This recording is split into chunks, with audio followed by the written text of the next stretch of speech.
Mi novia me humillaba, pero me cansé y desaparecí de su vida sin avisar. Ahora ella me busca. Tengo 25 años y, para ser sincero, mis experiencias con las mujeres siempre fueron complicadas. No sé si fue por mi personalidad, por cómo fui educado o porque desde adolescente desarrollé esta idea absurda de que para gustarle a alguien yo tenía que ganármelo haciendo favores, sacrificando tiempo o incluso dinero. Mientras todos mis amigos tenían citas, novias o al menos historias que contar, yo era el que siempre estaba al margen, observando desde afuera. A los 17 años, mis amigos ya estaban saliendo con chicas y yo seguía siendo el mejor amigo de todas. No porque fuera un gran confidente, sino porque ellas sabían que yo siempre estaba disponible. Algunas veces me preguntaban si era gay, otras veces me decían que algún día encontraría a la indicada, pero todas compartían un patrón. Sabían que podían pedirme lo que fuera y yo lo haría. Era como estar atrapado en un rol que no elegí, pero que tampoco sabía cómo romper. Con 18 años llegué al punto más extremo. Una chica llamada Carla, que me gustaba desde hacía años, olvidó hacer un proyecto final importante. Me llamó desesperada a las 9 de la noche, diciendo que iba a reprobar, que sus padres se enojarían, que no sabía qué hacer. Yo tenía mi propio trabajo pendiente, pero dejé todo para ayudarla. Pasé casi toda la noche haciéndole la presentación, corrigiendo sus textos e incluso diseñando gráficos para que se viera más profesional. Ella llegó al día siguiente con una sonrisa enorme y me abrazó. Y luego, frente a sus amigas, dijo, «Ay, es que Néstor es como un hermanito, siempre me salva». Ese fue el día en el que supe que nunca le había gustado y que nunca le gustaría. Aún así, seguía haciéndole favores los meses siguientes. No sabía decir que no y tampoco entendía que merecía algo mejor. A los 19 años conocí a otra chica, Lucía. Ella tuvo un problema en el transporte público. Viajaba sin su tarjeta porque la había perdido y los supervisores la estaban reteniendo. Me llamó llorando. Yo estaba a 40 minutos del lugar, pero igual fui. Pagué la multa para que la dejaran ir y le compré una nueva tarjeta sin que me lo pidiera. Lo gracioso o triste es que una semana después, cuando intenté invitarla al cine, me dijo que solo me veía como una persona buena, pero que no sentía nada más. Ese episodio debería haber sido una llamada de atención, pero en lugar de eso reforzó la idea que ya tenía. Si yo quería que alguien me quisiera, tenía que ser útil. Así pasé mis primeros 22 años, siendo el comodín, el apoyo emocional, el choer, el que cargaba mochilas en excursiones, el que hacía tareas. El que escuchaba problemas de relaciones ajenas mientras secretamente deseaba estar en esas relaciones. Cuando cumplí 23 años, empecé a sentir que el tiempo pasaba y me estaba quedando atrás. Mis amigos ya tenían relaciones formales, algunos incluso vivían con sus parejas. Yo nunca había tenido una novia, nunca había tenido una cita real, nunca había sentido que alguien realmente me eligiera por quien era. La presión me afectaba más de lo que admitía. Y fue justo en esa etapa cuando apareció Sofía. La conocí en el trabajo. Ella era nueva y desde el primer día llamó la atención. Era muy segura de sí misma. Hablaba con claridad y parecía tener siempre un comentario interesante que hacer. Yo la veía como alguien totalmente fuera de mi alcance, pero ella fue amable conmigo desde el principio. No coqueta ni afectuosa, solo amable. Y esa amabilidad básica yo la interpreté como interés. Después de un par de semanas empezamos a hablar más seguido durante las horas de comida. Ella hablaba sobre su vida, sus metas, sus frustraciones. Yo la escuchaba como si cada palabra fuera importante y un día, no sé cómo ni por qué, me animé a invitarla a salir.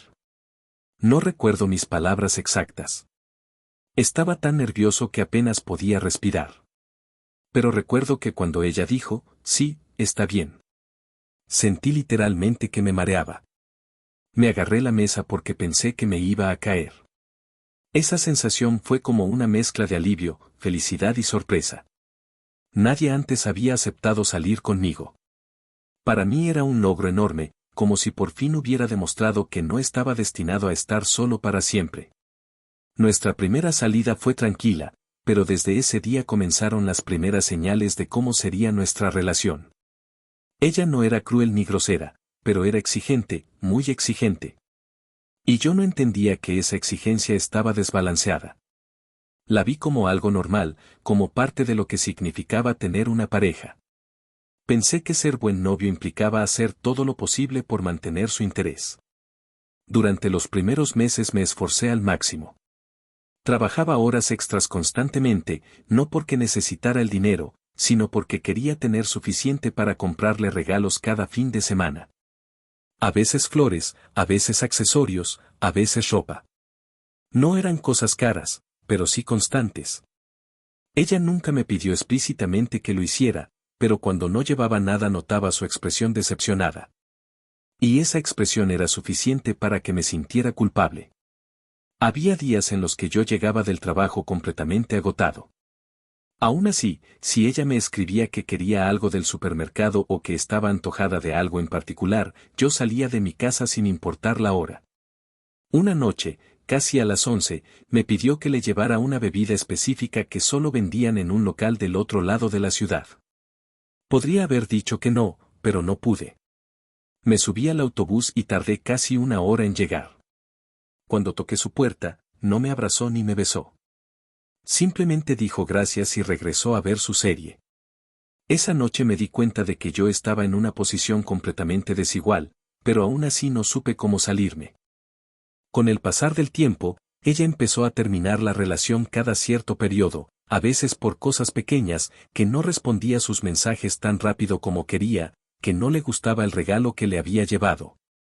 Que según ella yo no tenía suficientes detalles espontáneos o simplemente porque estaba de mal humor, pero siempre regresaba. Y yo siempre volvía corriendo como si me hubieran programado para hacerlo. Una vez después de una de esas rupturas, ella me pidió que le ayudara a mudarse de apartamento. Estábamos tomándonos un tiempo, pero aún así pasé 2 días cargando cajas, moviendo muebles y limpiando su antiguo departamento. Ella apenas habló conmigo durante todo ese proceso. Cuando terminamos, lo único que dijo fue, gracias. Ahora sí necesito mi espacio. Me fui de ahí sintiendo que algo estaba mal, pero sin tener la fuerza para decirlo en voz alta. En otra ocasión, cuando estábamos oficialmente juntos, me pidió que la llevara al trabajo porque estaba lloviendo. Yo vivía a casi una hora de su casa, pero aún así me levanté temprano, tomé un taxi y fui por ella. Cuando llegamos al trabajo, ni siquiera se bajó conmigo.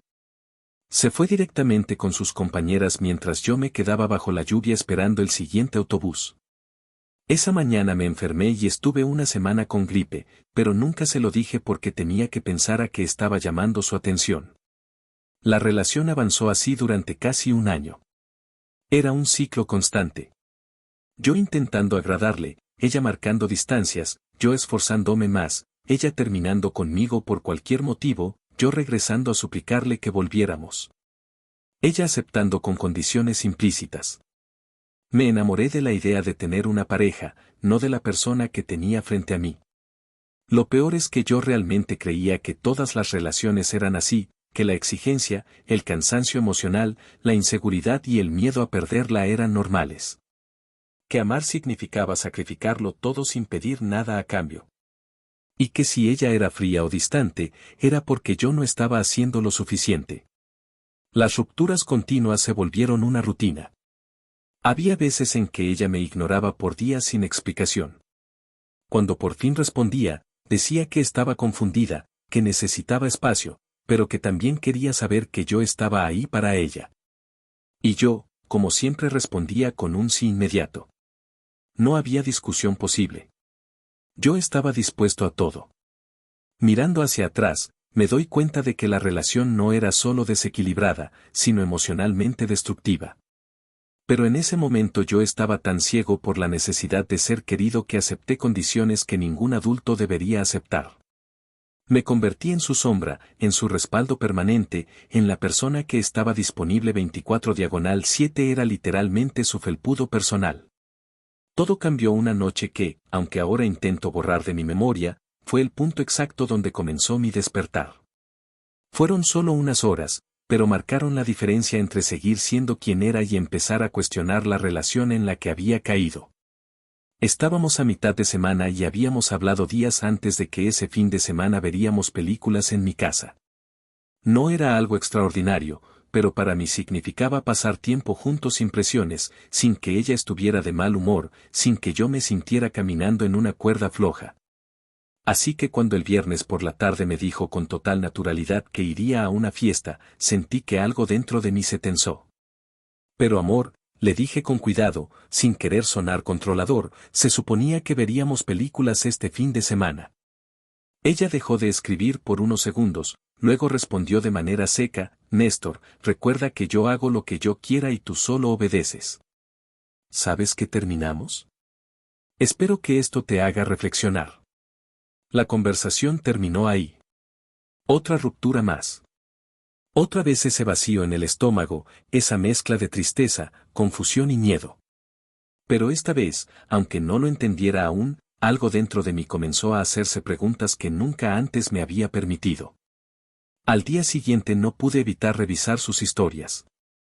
No me enorgullece admitirlo, pero era mi manera de sentirme cerca de ella, incluso en medio de esas rupturas frecuentes. Sin embargo, lo que vi en sus close friends superó cualquier cosa que hubiera imaginado. Primero aparecía ella bailando con un grupo de amigos. Se veía eufórica como si no hubiera pasado por ninguna ruptura, como si no existiera yo. Después apareció bailando con un chico que no conocía. Muy cerca, demasiado cerca. Pero lo peor vino después. En otra historia, alguien la grabó mientras ese mismo chico sostenía un shot de tequila. Ella tenía sal y limón en el cuello. Él lamía la sal, bebía el shot y luego lamía el cuello de Sofía mientras todos alrededor se reían, incluyéndola a ella. Recuerdo perfectamente la sensación. Fue como si el estómago se me hundiera por completo. No solo estaba triste, estaba humillado. Esa escena, tan pública y tan banalizada me hizo sentir como si no valiera absolutamente nada. Esa noche la pasé sentado en mi cama mirando el teléfono sin poder dormir. Por la tarde del día siguiente ella me llamó. Amor, lo siento por terminarte, dijo con un tono suave, casi dulce. Ya sabes que a veces me molesto de repente y me dan esos arranques. Volvemos a ser novios, bebé. Por cierto, ¿me podrías traer algo de comer a mi casa? Tengo resaca. Creo que algo de comida me caería bien. Te espero, mi vida. En cualquier otro momento yo habría aceptado sin pensarlo, pero esta vez había algo diferente. Lo que sentí al ver esas historias aún me ardía en el pecho. No pude evitar preguntarle, Sofía, ¿y lo de anoche? Lo del sí, lo del chico. Hubo un silencio breve. Luego dijo con esa frialdad que solo ella podía usar cuando quería justificar algo sin remordimientos. Pues recuerda que en ese momento estaba soltero. Habíamos terminado, así que en realidad no hay nada de malo. Es más, subiré una historia contigo para que no te enojes, amor. Casi de inmediato vi su Instagram.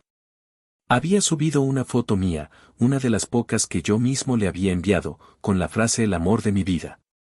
Esa contradicción, ese uso tan calculado de una imagen pública para borrar un comportamiento privado que sabía que me había lastimado. Eso fue lo que me dio un momento de lucidez. Me di cuenta de que yo no era feliz al lado de Sofía. No era una relación, era un conjunto de dinámicas donde yo solo existía para sostenerla emocionalmente, físicamente y hasta socialmente. Y ella solo me daba pequeños momentos de afecto cada vez que necesitaba que yo regresara a su lado. Pero ese momento de lucidez no lo tuve solo por mí, lo tuve porque alguien inesperado apareció justo cuando más lo necesitaba. Ese día, apenas unos minutos después de que vi la historia que ella había subido, recibí un mensaje de Víctor.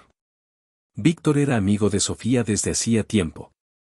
Yo siempre lo vi como un aliado de ella, como alguien que jamás intervendría sin importar lo que pasara entre nosotros. Así que cuando leí su mensaje me sorprendí. Hermano, ¿qué estoy viendo?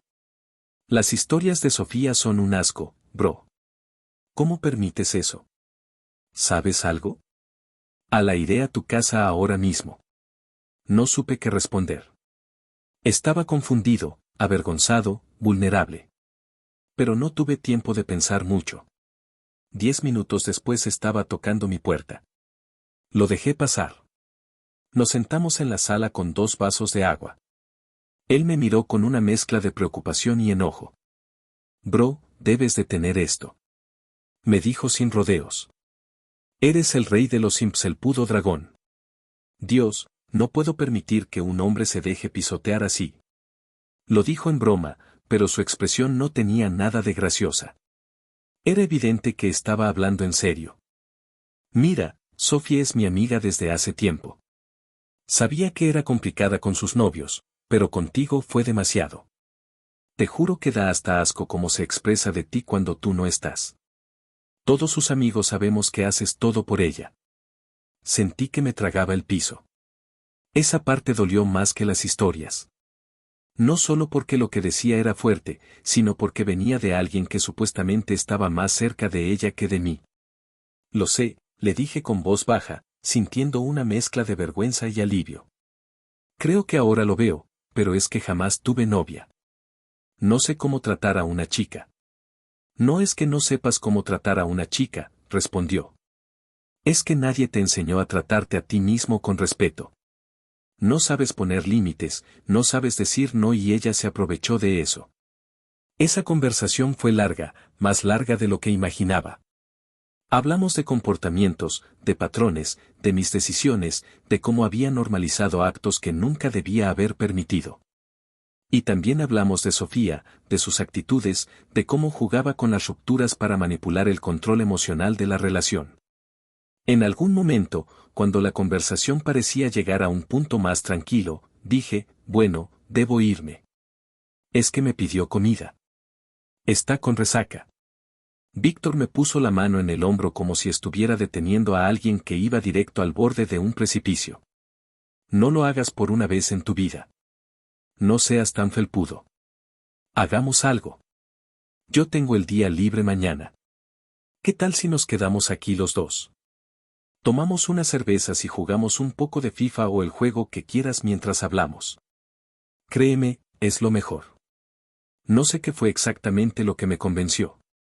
Tal vez su tono, tal vez el cansancio acumulado, tal vez el simple hecho de que alguien por primera vez estaba defendiéndome, pero acepté. Esa noche no llevé comida a la casa de Sofía.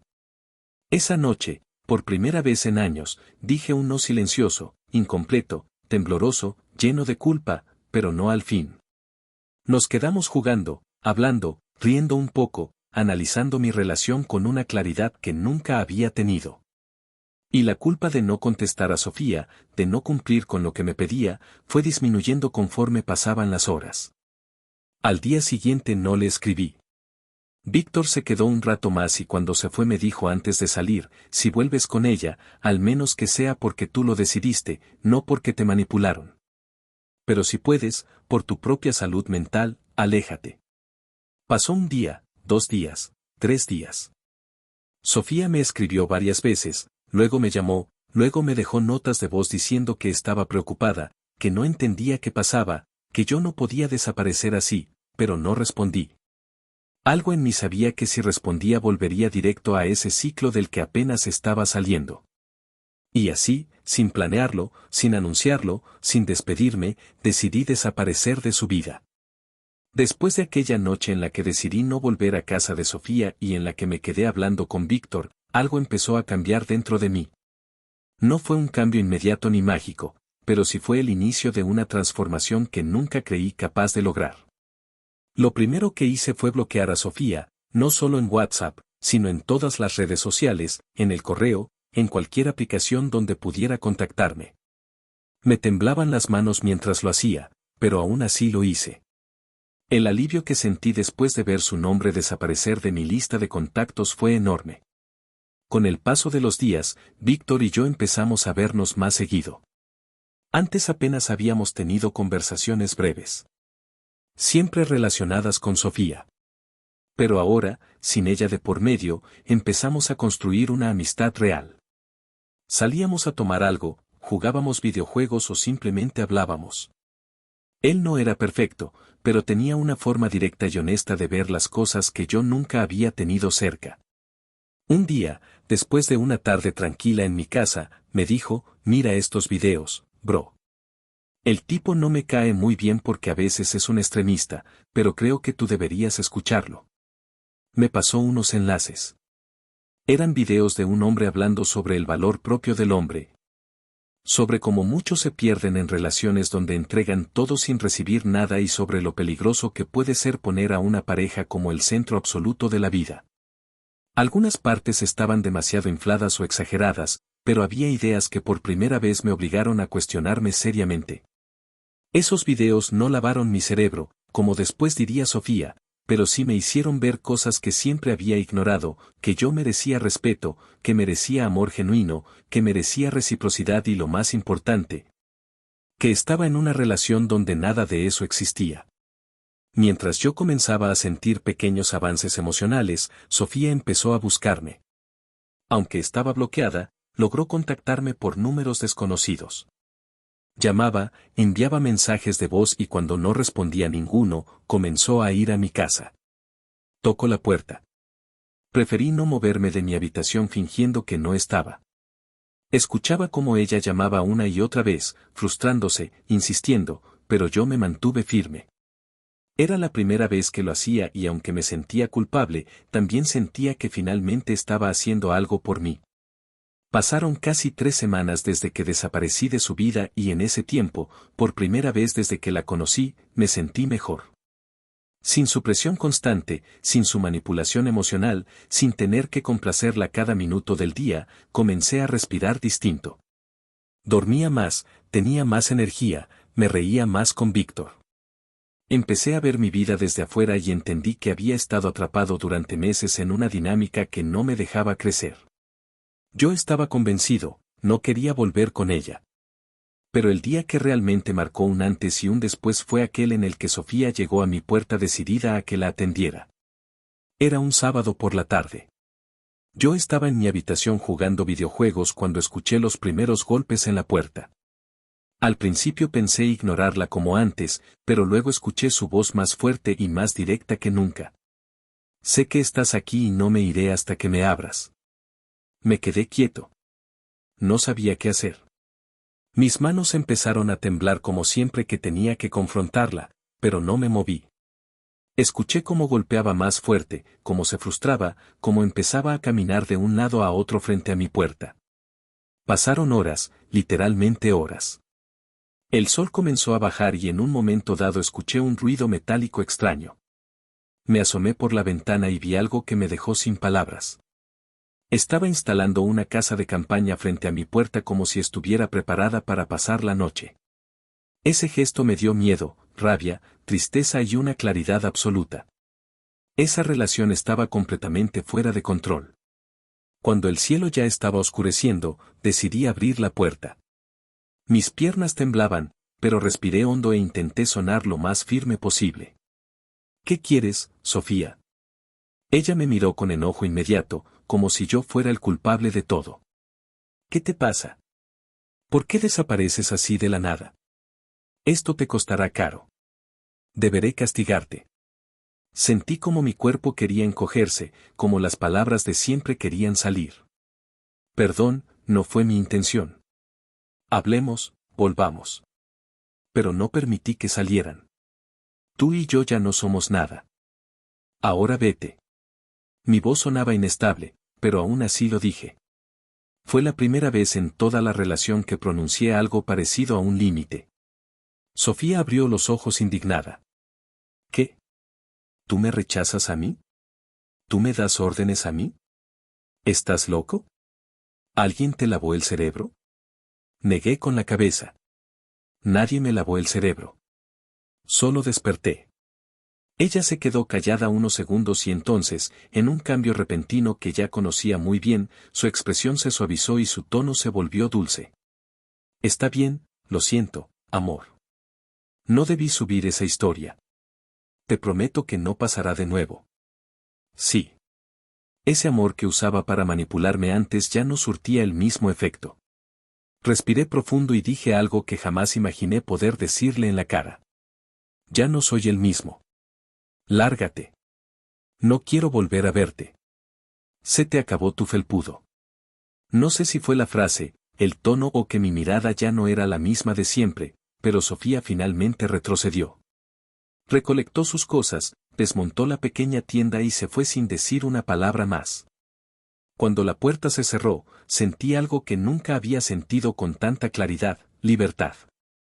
Ese episodio pasó hace tiempo y puedo decir con sinceridad que hoy estoy mejor que nunca. No solo porque aprendí a poner límites, sino porque aprendí a valorarme. Durante meses pensé que nadie más se fijaría en mí, pero lo cierto es que cuando uno mejora como persona y deja de buscar desesperadamente validación, la gente adecuada se acerca. Hoy tengo una novia que me trata bien, una relación sana, equilibrada, donde ambos damos y recibimos sin presión, sin manipulación, sin miedo.